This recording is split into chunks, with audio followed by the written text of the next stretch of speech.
Morning, guys. Welcome to Coffee Chat.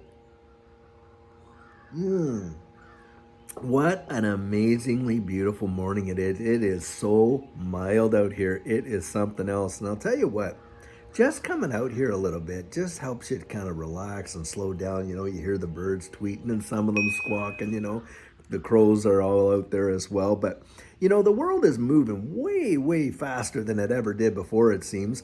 And, you come out to nature and you take a look around, you see, hey, the birds are still doing what the birds do. Creatures are still doing what the creatures do.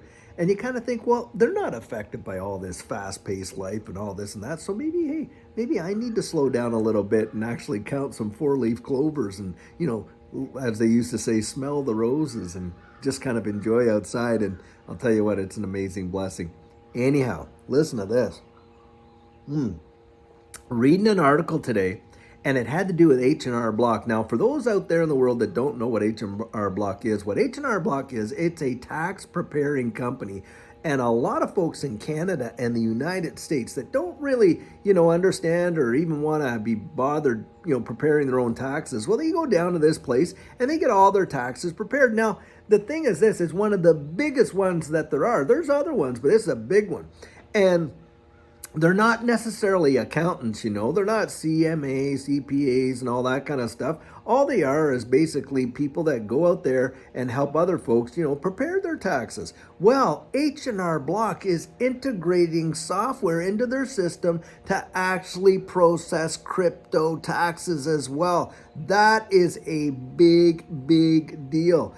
For a lot of us in this space, we have had to go out there and get specialized accountants to help us complete our crypto taxes or, sign up for a lot of these online crypto tax platforms that integrate the APIs from all the various exchanges and what in order to process, our forms for our taxes and things like that.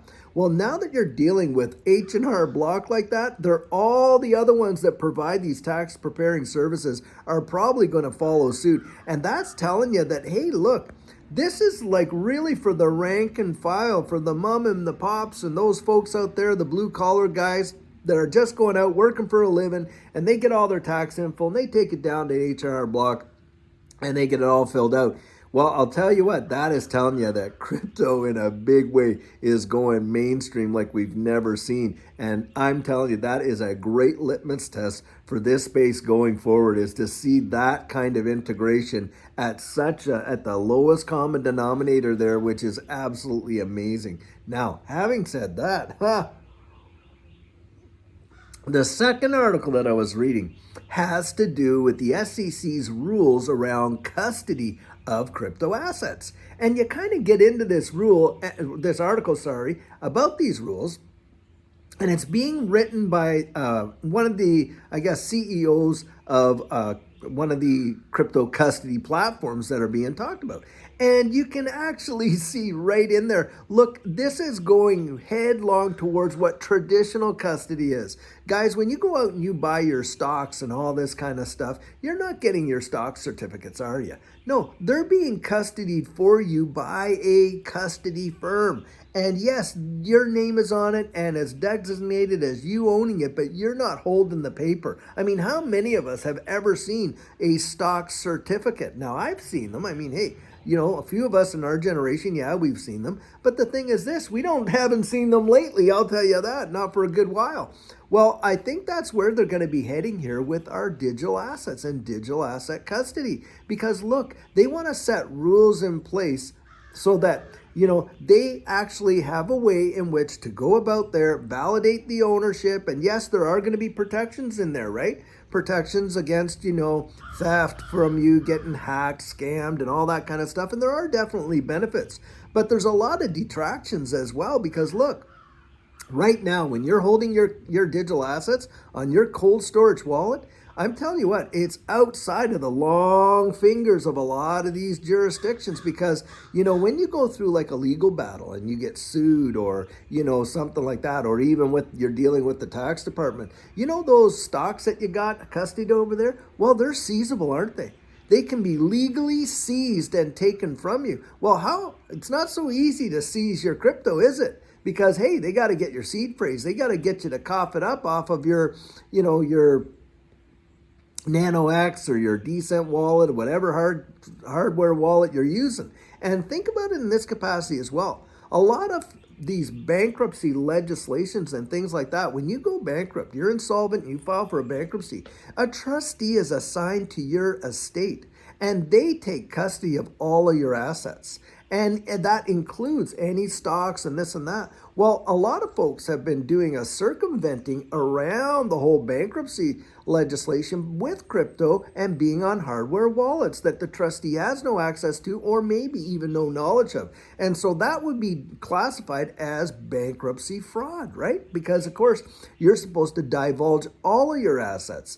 And in that capacity, they have a strong argument for why they might come against self-custody down the road. Now, I'm not saying they're going to, but I think, there is strong possibility that they may. Now, having said that, you know what? I had one of my subscribers one time writing in there, and this guy was making a sport of the fact that, oh, well, he was on getting social assistance and welfare. Meanwhile, had tens of thousands of dollars worth of digital assets. And I wrote back and I told him how immoral I thought that really was to actually use the system in that capacity when you have the capacity to take care of yourself. And he's like, oh, well, what they don't know, not going to hurt them, none of their business, and blah, blah, blah. But it's you and I, the taxpayer, that are paying for people like that to go and do. And so, guys, hey, you know what? It wouldn't surprise me if we see some kind of proposal down the road with respect to self-custody. Now, I think the first thing is going to be they're going to require a lot of these hardware wallets to do what? KYC, the people they sell the stuff to. You bet your bottom dollar. I think that one's coming for sure. And I believe that because they want to know who's got these wallets and who they're being issued to, and on and on and on. So don't be surprised if the next time you have to go out there and get a wallet from a hardware wallet down the road, and not too long down the road, I think, that you're going to have to KYC for it, just like you will with a lot of these exchanges, because I think that's what's coming. I think they're trying to, usher us in, kind of corral us in to the whole traditional space.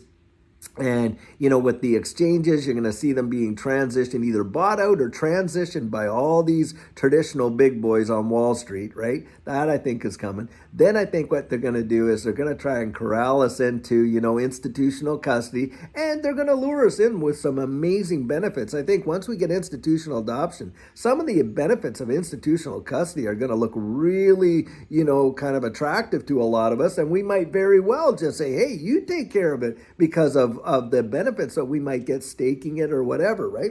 And then by and by, it's probably going to become the norm, and we may even see some legislation crafted in such a way that institutional custody is going to far surpass, self-custody the way that it is now. Anyway, those are just my thoughts, and who knows how it's going to all play out, but I think something along those lines is coming down the road.